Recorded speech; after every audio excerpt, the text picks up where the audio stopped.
നമ്മൾ ഗോവയിലെ ചില മാലിന്യ സംസ്കരണ കേന്ദ്രങ്ങൾ കണ്ട ഇൻസ്റ്റലേഷൻ പോലെയുള്ള കാര്യങ്ങളിൽ നമ്മുടെ ഒരു ഹൈലി പോപ്പുലേറ്റുള്ള ഒരു ഏരിയയിൽ പോയി സ്ഥാപിക്കുമുണ്ടാകുന്ന പ്രയാസങ്ങൾ നമുക്കുണ്ടാവും.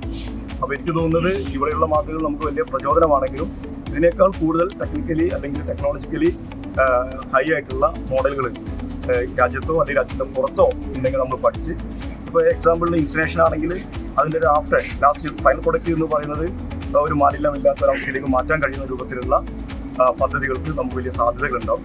എന്തായിരുന്നാലും സോളിഡ് വേസ്റ്റ് മാനേജ്മെന്റിന്റെ ഒരു കൈകാര്യത്തിന് വേണ്ടി അല്ലെങ്കിൽ അതിൻ്റെ ഒരു പ്രോസസ്സിന് വേണ്ടി നമുക്കൊരു ഏജൻസി ഉണ്ട്. ഇപ്പോൾ നേരത്തെ നമ്മൾ ആരോട് ചോദിക്കണം, ആരിത് പറയണം എന്നൊക്കെയുള്ള ആശങ്കകളൊക്കെ മാറി ഇത് അഡ്രസ്സ് ചെയ്യാൻ ഒരു ഏജൻസി ഉണ്ട് എന്നുള്ളത് വലിയ കാര്യമാണ്.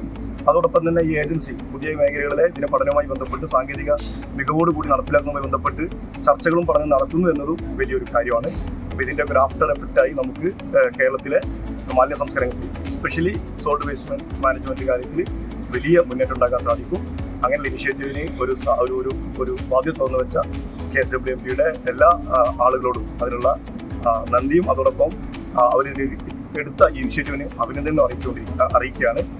വരും കാലങ്ങളിൽ കൂടുതൽ മെച്ചപ്പെട്ട ഒരുപക്ഷെ എനിക്ക് തോന്നുന്നത് ഗോവയിലെ മോഡലുകൾ നമ്മൾ കേരളവുമായി താരതമ്യം ചെയ്യുമ്പോൾ നമുക്ക് വലിയൊരു പിന്നെ എന്താ പറയുക കാണിച്ചു തന്ന മാതൃകകളാണെന്ന് പറയാൻ സാധിക്കുമെന്ന് എനിക്കറിയില്ല. പക്ഷേ ഇതിനേക്കാൾ മെച്ചപ്പെട്ട മോഡലുകളിലേക്ക് നമുക്ക് കേരളത്തിൽ പോകാൻ സാധിക്കും.